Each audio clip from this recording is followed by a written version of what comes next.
Welcome to the Short Funk Podcast. I'm Tom Bartley, and today a topic from listener Connor Sites Bowen. Connor Sites Bowen asks, could you expand on the idea of those survivalist specialities as role-playing game archetypes, as you mentioned in the last Stone Ape? For folks who didn't listen to the last Stone Ape, let me give you a bit of a background. When we went to Portland more than a week ago, I found a couple of survivalist magazines, and in finding these survivalist magazines, I thought, gosh, these are really interesting magazines that we certainly don't get in the Bay Area, and I thumbed through them and they weren't particularly offensive. One of them contained an ad that advocated that in the survivalist future, and this will be a topic for another Short Funk, there would be a number of archetypes in order to survive. There would be a philosopher, a leader, a cultivator, a hunter, a protector, a variety of these kind of phylums that you would normally find as characteristics within role-playing games. Our listener and questioner here, Connor Sites Bowen, has invested a large quantity of his time in role-playing games, and he thoroughly enjoys whenever I make reference to role-playing games as being just a model of society in one particular perspective. My view is that we all have various skills. Some of them are more extreme than others, some of them are quiet, some of them are never talked about, but through the spectrum of skills, we all have something that we could use in the case of a survival situation.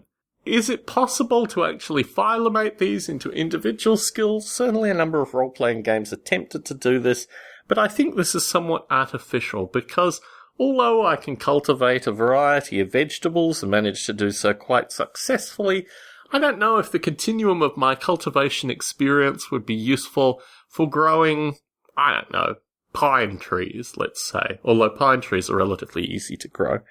The experiences that I've had dealing with pests, fighting away pests, working out how to expose the plants to the maximum light, fertilizing accordingly, doing a variety of things come through real-world experience. I mean, I've read about certain ideas and I've enacted some of the ideas that I've read about, but really it's time tending to a garden, devoting, aspects to weeding and watering, which this season was rather difficult with extreme drought conditions in California.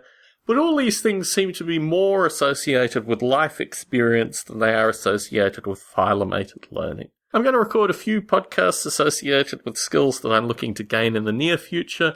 These may look like role-playing game archetypes, but actually they're just skills that I'd like to pick up, in large part for my own peace of mind, but also perhaps a means of focusing my attention onto certain areas that I feel are generally lacking in life. I will conclude with an article that I read recently associated with young children, ages 3, 4, 5, as they enter formalised education, and really how formalised education has extended back into preschool. The author advocated very strongly that children no longer play as they once did. They lose various neuro and muscular functions through the lack of play, and you have circumstances now where children will literally fall off chairs. They cannot deal with any degree of setback. They don't have any means of coping with very basic things that should occur in various day-to-day aspects of early childhood. And the author, and I was concerned the author was going to go in a particular Luddite direction, that technology was the problem, advocated that actually strict schooling and education and increased academic concerns of children as young as 3 was basically messing up some kind of natural balance that children had. The notion of the survivalist specialities go completely against this.